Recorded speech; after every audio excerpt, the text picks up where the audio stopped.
So today, a Texas Democrat went on Fox News and absolutely demolished the host. We got to watch this together, and let's just jump right in.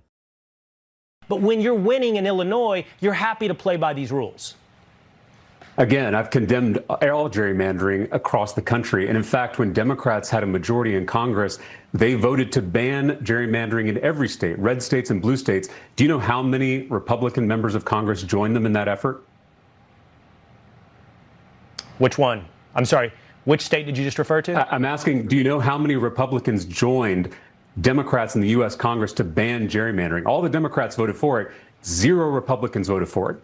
0. It's an odd. So it's an odd. You can spare me the both sides rhetoric. It's clearly one side that is trying to rig the rules in the middle of the game. This is like 2 football teams coming out of the locker room at halftime, and the team that's ahead says they want to change the rules for the second half so they can win the game. All of us would be throwing food at the TV if that happened. We don't accept cheating in our politics. We don't accept cheating in our relationships. We shouldn't accept cheating in our elections. So you don't see this that often where you see someone go on Fox News and absolutely destroy the host and do it in a very calm way. And it's hard to do in that environment if you guys watched this stuff before. Frankly, what's going on is Republicans have this terrible policy to hurt regular people. And they know they're going to lose the midterms. And so effectively, they're trying to redraw the maps middle of the when you normally do it, right? This is an ugly fight. I'm going to be honest with you. This is an ugly, ugly fight. California is threatening to do it back. There's the headline here. Stand down. Newsom threatens Trump over redistricting plan. Let's see some more, though, what the Texas Democrat has to say. This is Talarico is his name.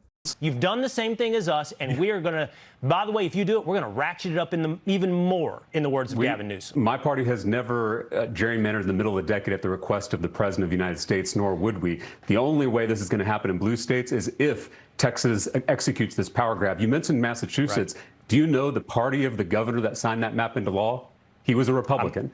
It was a Republican governor that signed that map into law. So I just want to be clear with our facts, and I don't want to muddy the waters. All of us, whether we're Democrats, independents, or Republicans, we should stand up to politicians who don't want to face accountability at the ballot box. That's exactly what's happening here. And I asked you, if Republican policies are popular, why do they need to redraw these maps? Why can't they just run on their policies? I'm getting wrapped on time. I'm enjoying this conversation. I want to let it go on, and I apologize. That's such is the nature of cable television. So such is the nature of cable television, right? This is Fox News. If I don't have an answer, hey, what? I can't hear you. Or, oh, sorry, we're out of time. These are actually the kind of Democrats that you want to run. I think they're able to stay calm, not be yelling this kind of stuff, and to stoop down to Fox News kind of level. I looked up the Talarico guy, and it was interesting because I always encourage you to look up anyone when you see these people. I think he's the kind of Democrat that would be wildly appealing to much of the USA. It says here, Talarico was born at Round Rock Hospital in Williamson County, Texas. His grandfather was a Baptist preacher, I guess, in South Texas. And then he said he taught him that Christianity is a simple, though not easy, religion rooted in 2 commandments. Love God and love your neighbor. And checking out his education, because I always check out everyone when I see him for the first time, has an undergrad from UT Austin, which is a very good school, very good public school.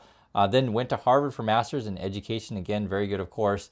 And then Austin Presbyterian Theological Seminary. So I think this candidate would have a wide appeal. And then when you look at their career, and I'm showing you guys who he is, said he did Teach for America, taught 6th graders English effectively in the west side of San Antonio. And then after that, he did a nonprofit called Reasoning Mind, which was bringing technology to low-income classrooms. And I'm breaking this stuff up because I just want to give you a different point of view. I know in Trumpy land, they say, oh, we want a business person who has a bunch of casinos and it's all about making people poor. Like, what do you think a casino does, right? Opposed to someone like Talarico who's like, hey, I studied education, I studied theology, and I'm about helping kids better themselves through education. And I think this is a person and a positive person that we want. Now, regarding the whole gerrymandering thing, I'll just say, guys, it is really, really ugly. Because Texas is redistricting and redrawing maps. Now, California is threatening to do the same to retaliate. And this is what Gavin Newsom in California is tweeting out. And it's kind of funny because they basically copy Trumpy language to hit back. So I'll show you what it is. From Gavin Newsom, government office. Donald Trump, the lowest polling president in recent history. This is all caps. This is your second to last warning. The next one is the last one. Stand down now, or California will counter-strike legally to destroy your illegal, crooked maps in red states. Press conference coming, hosted by America's favorite governor, Gavin Newsom. Final warning next. You won't like it. Thank you for your attention to this matter. And they really captured the Trumpy language here. And then it escalated even further. Donald Taco Trump, as many call him, missed the deadline. California will now draw new, more beautiful maps. They will be historic as they will end the Trump presidency. Dems take back the House. Big press conference this week with powerful Dems and Gavin Newsom, your favorite governor that will be devastating for MAGA. Thank you for your attention to this matter, and good night. I mean, yes, it's funny. I mean, my first reaction, this is funny because you're copying Trumpy kind of language. But it's not funny because it's like, is this where our world is devolving into, where we're doing these really ugly political fights and we all have to talk like 13-year-old, Trumpies, right? Is that where we want to go? So I just read it to you, show you where things are going. And I also try to show you guys the actual data on this stuff. And effectively, though, Republicans are putting out their policy that hurts regular Americans. And then when they go on TV to defend said things, in the Fox News example, they just act like they can't hear you or we're out of time. So what am I talking about? This came out from the CBO just today.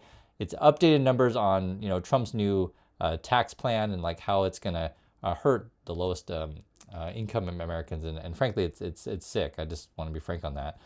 This is the headlines today.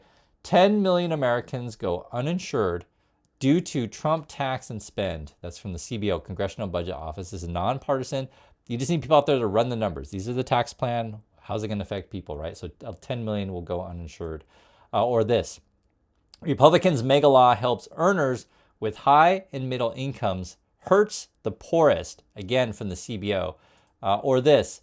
Trump's tax law is even better for rich people than originally thought. Here's how much more the top 10% stand to gain. So the basic gist of it is that Trump's plan benefits people who are more wealthy, hurts people who are more poor. It is basically helping people who don't necessarily need it and hurting people who need the help the most. That's the easiest way to understand the stuff. If you want to get the exact numbers of it, this is what it says.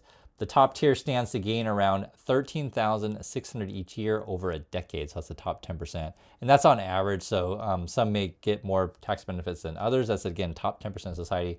About $13,600 you're going to benefit. That's more than what was previously thought. If you're in the middle class, it says here you'll get maybe $800 to $1,200 back in your tax cuts in the next decade or so. Then if you're at the bottom, so the bottom 10%, you're actually going to be losing net loss of $1,200 per year. I know it's not fun to talk about this stuff, but these are the real issue with the Trump people. Again, they're attacking just regular Americans. And my feeling on this stuff, I always say the same stuff. If we invest in education, healthcare, transportation, these kind of things, it actually benefits everyone. It benefits all of society. But the way the Trumpy world wants to make it is that this is everything, is going to destroy as much public infrastructure as we can and make everything private. And it's all big, like sort of, fight for yourselves, fight for limited resources, Squid Game kind of thing. And sure, some people might benefit from that world, but most won't. And this is where it's frustrating to talk about this stuff every day because it's so obvious to me what's happening just looking at the numbers. And for people to say, you might have MAGA friends that say, oh, well, I want my extra, $800 or whatever a year. But yeah, sure, maybe you get a little bit more money in your taxes, but you're going to lose a lot more by paying way higher costs in healthcare, education, transportation. You may pay higher costs with your health and those kind of things. So this is an actual chart looking at it. So this is from Bloomberg. Trump tax bill delivers largest net gain to the top 10%. So again, the richest will benefit under Trump's plan. The poorest will get hurt the most. And I wanted to point this out also. There's something we talked about in a prior video, and it's basically gas prices. So Trump always like to tell you that gas prices are under $2, which nowhere in the country has that. Someone like a Trump never goes to the grocery store and never goes to the gas pump, so he doesn't really know. But the average is $3.14. So just the average around the country. Now it does vary by state, and it's actually cheaper in the southern states than say West Coast or otherwise. And when I looked into this, it was interesting. There's a couple main factors. So one would be transportation costs. So if the oil, say, coming from Texas, it's going to be easier to have gas in Texas, right? Because it doesn't have to travel very far. So transportation would be one. But then the other one is environmental protection, okay? So in places, say, on the West Coast, you have more environmental protection. meaning that, say, in the summer, the blend of gas may be, less than, say, the blend in Texas because they don't really have any environmental protections.